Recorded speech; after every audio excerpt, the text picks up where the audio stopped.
শেখ হাসিনার পতনের পর অর্থাৎ ৫ আগস্ট পরবর্তী সময়ে শেখ হাসিনার দোসর কিছু সাংবাদিকের গ্রেফতার নিয়ে প্রচুর আলোচনা সমালোচনা সে সময় থেকেই হয়েছে, সেটা এখনও চলছে। বর্তমান সরকার দায়িত্ব নেবার পর থেকেও এই আলাপটা নানা সময়ে নানাভাবে সামনে আসছে।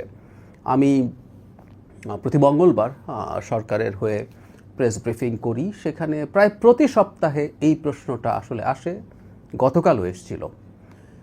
কিছু কথা বলা দরকার। এরও আগে ইনফ্যাক্ট প্রেস ফ্রিডম ডে যেটা ছিল সেখানেও একই কথাবার্তা আসলে এসছে, বিশেষ করে সংবাদপত্রের সাথে বা মিডিয়ার সাথে যারা জড়িত সম্পাদকরা, সংবাদপত্র বা সংবাদ মাধ্যমের মালিকেরা, সাংবাদিকরা এই আলাপটা সামনে আনেন। এখন আসলে আমাদের এই সরকারের অবস্থান কি সেটা একটু বলা দরকার, বা এই সাংবাদিকদেরকে আমরা আসলে কীভাবে দেখব, কোন পয়েন্টে আমরা তাদেরকে বিবেচনা করব, that is very important as well. মজার ব্যাপার, গতকাল আমার প্রেস ব্রিফিংয়ের পর আমি যথেষ্ট ব্যাখ্যা করেছি, কিন্তু যেটা হয় কিছু কিছু বাক্য নিয়ে ফটোকার্ড তৈরি করা হয় এবং পরে হয়তো কোথাও সেটার লিঙ্ক দেওয়া হয়, কিন্তু ফটোকার্ডের ভিত্তিতে আমরা অনেক রকম মন্তব্য করে ফেলি। যে সাংবাদিকরা গ্রেফতার হয়েছেন কেউ কেউ মনে করছেন তাদের প্রতি আমি অনেক হার্শ, কেউ কেউ মনে করছেন আমি একেবারেই ঠিক করেছি, ইত্যাদি ইত্যাদি। কিন্তু আসলে বক্তব্যটা কী ছিল আমি সেটা একটু আমার এই চ্যানেলেও ক্ল্যারিফাই করে রাখি, সো দ্যাট এটা অনেকের কাছে রিচ করতে পারে। যে সাংবাদিকদেরকে গ্রেফতার করা হয়েছে তারা আদৌতে সাংবাদিক কিনা সেই প্রশ্ন আমরা অনেকে করি, এবং সেটার যৌক্তিক কারণও আছে।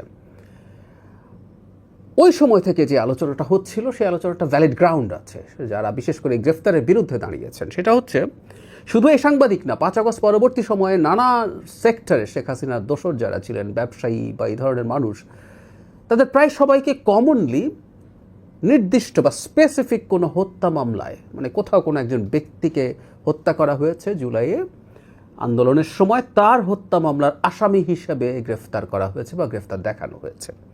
এটা নিয়ে মূল সমস্যাটা শুরু।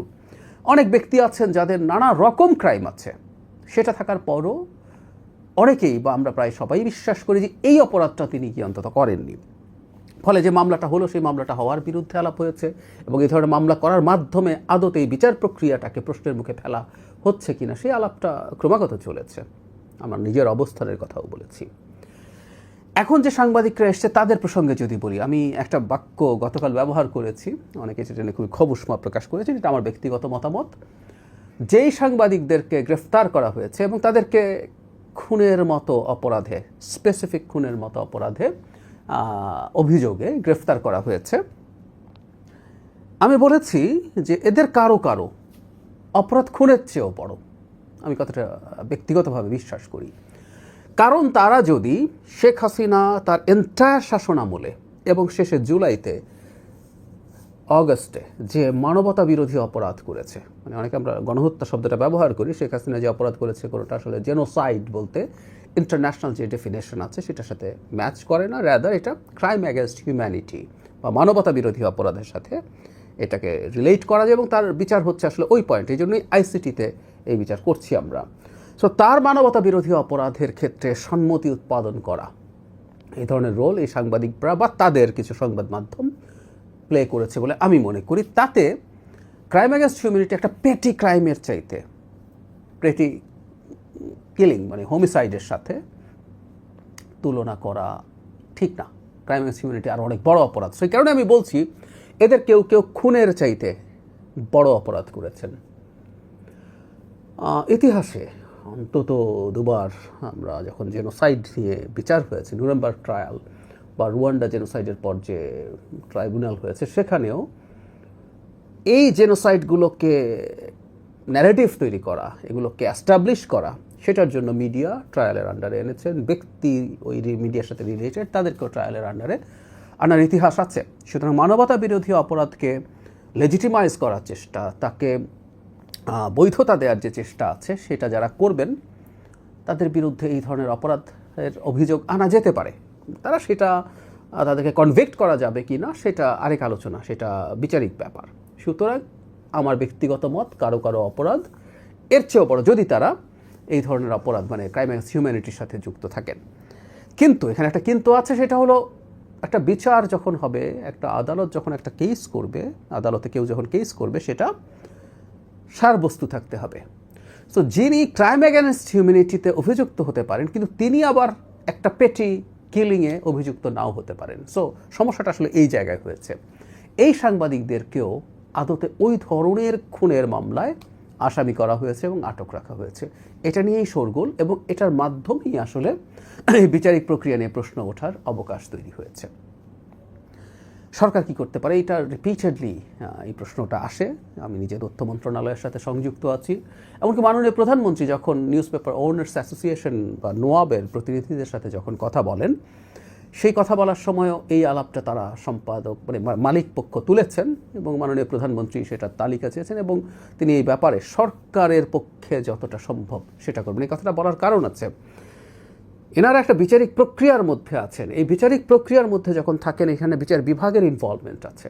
সরকার চাইলেই মামলা তুলে ফেলা বা তাদেরকে মুক্তি দিয়ে দেওয়া এগুলো এত সহজ না, কিন্তু সরকারের দিক থেকে বিচার বিভাগের সাথে কোলাবোরেট করে যতটুকু করা সম্ভব সরকার এই ধরনের চেষ্টার আশ্বাস মাননীয় প্রধানমন্ত্রী নিজেই দিয়েছেন।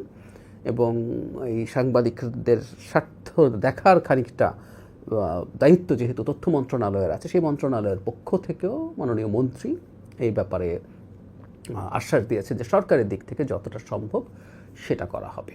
তাহলে এটাই হলো আসলে মূল অবস্থান। আমরা এটা চাই বাংলাদেশে, মানে কেউ যে অপরাধ করেছেন সেটার জন্য তার ন্যায় বিচার তিনি পাবেন, এমনকি সবচেয়ে ভয়ঙ্কর অপরাধীও ন্যায় বিচার পাবেন। যে অপরাধটা তিনি করেননি সেই অপরাধটা তিনি যেন সেই অভিযোগ থেকে মুক্তি পান। আর আরেকটা আলাপটা আসলে হচ্ছে, সেটা হলো যে অভিযোগ মুক্তিরও আগে তাদের অন্তত জামিনের ব্যাপারে কথাবার্তা চলে, সেগুলো যদি আদালত সন্তুষ্ট হয় সেটা তারা পেতে পারেন। এই ধরনের আলোচনা আছে, এবং সরকার এই সব ক্ষেত্রে এটাকে ফ্যাসিলিটেট করার চেষ্টা করবে। আমার বটম লাইন আসলে এটাই, সেটা হচ্ছে তাদের বিরুদ্ধে যে স্পেসিফিক খুনের অভিযোগ আনা হয়েছে, এই অভিযোগগুলো নিয়েই মানুষের সমালোচনা আছে, এবং এই সমালোচনা যৌক্তিকও। সেটার ভিত্তিতেই আসলে চিন্তা বা ব্যবস্থা করা চেষ্টা সরকার করবে। কিন্তু আমি ব্যক্তিগতভাবে আবারও বলছি, আমি মনে করি একটা খুনের চাইতে কারো কারো অপরাধ তারা কেউ এই শেখ হাসিনার এই দানবীয় হয়ে ওঠার যে প্রবণতা হয়েছে, বর্বর হয়ে ওঠার যে প্রবণতা হয়েছে, ফ্যাসিস্ট থেকে ক্রমাগত মাফিয়া হয়ে উঠেছেন, যে মানুষকে ইন এনি ফর্ম মানে ক্রাইম অ্যাগেন্স্ট হিউম্যানিটি বা মানবতা বিরোধী অপরাধের মাধ্যমে মানুষকে দমন করে যে ক্ষমতায় থেকেছেন, তার ন্যারেটিভ তৈরি করেছেন অনেকে। এবং সেই সহযোগী হওয়া বিচারযোগ্য বলে আমি ব্যক্তিগতভাবে মনে করি, এবং এই কারণেই তাদের একটা পেটি খুনের চাইতে তাদের অপরাধ অনেক অনেক বেশি।